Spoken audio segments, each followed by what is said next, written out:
క్రీస్తు నామములో అందరికీ హృదయపూర్వక వందనాలండి దేవుని బిడ్డలారా. మరి ఈ రోజు వాక్యం చూసినట్లయితే ఆదికాండం 6 అధ్యాయం 2-3 చూసినట్లయితే దేవుని కుమారులు నరుల కుమార్తెలు చక్కని వారిని చూచి వారందరిలో తమ మనసుకు నచ్చిన స్త్రీలను వివాహం చేసుకున్నారు.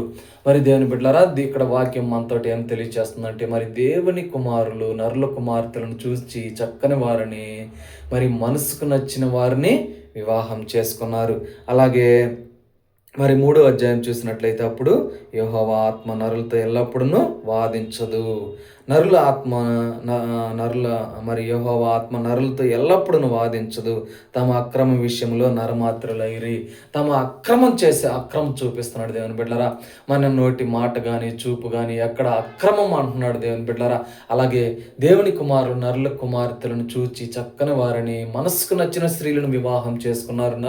మరి దేవుని ఆత్మ నరులతోనూ వాదించదు అంటున్నాడు దేవుడు. మరి ఆయన చిత్తము లేకుండా మరి మనం ఏమి చేసినా కూడా అతిక్రమం అంటున్నాడు దేవుని బిడ్డలారా.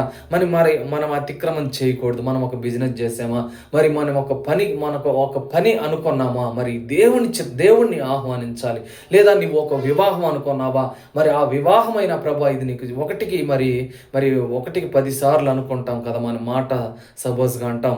మరి అలాగే 10 సార్లు ప్రభా ఇది నీ చిత్తమా కాదయ్యా అని మరి అడిగి, మరి అలాగే మనం బిజినెస్ చేసినట్టయితే ఇది నీకు దేవునికి ప్రార్థన చేసి మరి ఆయన చిత్తాను ప్రకారంగా పోతే మనం అతిక్రమం నుంచి తప్పించబడిన వారు అవుతాం. అలాగే దేవుని ఆత్మ మనతోటి ఉంటుంది. అలాగే దేవుని ఆత్మ మీతోటి ఉండును గాక. అలాగే దేవుని మరి దేవుని శక్తి, దేవుని కృప, దేవుని దయ మీ మీద ఉండును గాక. మరి అలాగే అతిక్రమం చేయకూడదు అంటున్నాడు. అతిక్రమం చేయకూడదని ఇక్కడ వాక్యం తెలియజేస్తుంది. దేవుని దుఃఖపరుస్తూ వచ్చారు. మరి అలాగే తమ మనసుకు నచ్చిన ఆలోచన ప్రకారం వివాహం చేసుకున్నారు అంటున్నారు దేవుని బిడ్డలారా.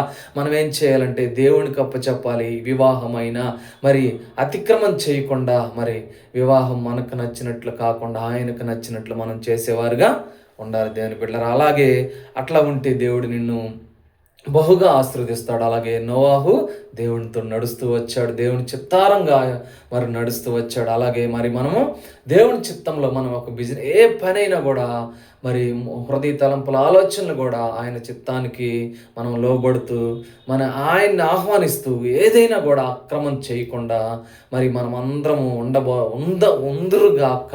దేవుడు మిమ్మల్ని దీవించి ఆశీర్వదించి బలపరచునుగాక. దేవుని శక్తి, దేవుని కృప మీకు తోడై నడిపించునుగాక. అందరికీ హృదయపూర్వక వందనాలండి. God bless. దేవుడు మిమ్మల్ని దీవించి ఆశీర్వదించునుగాక. Praise the lord.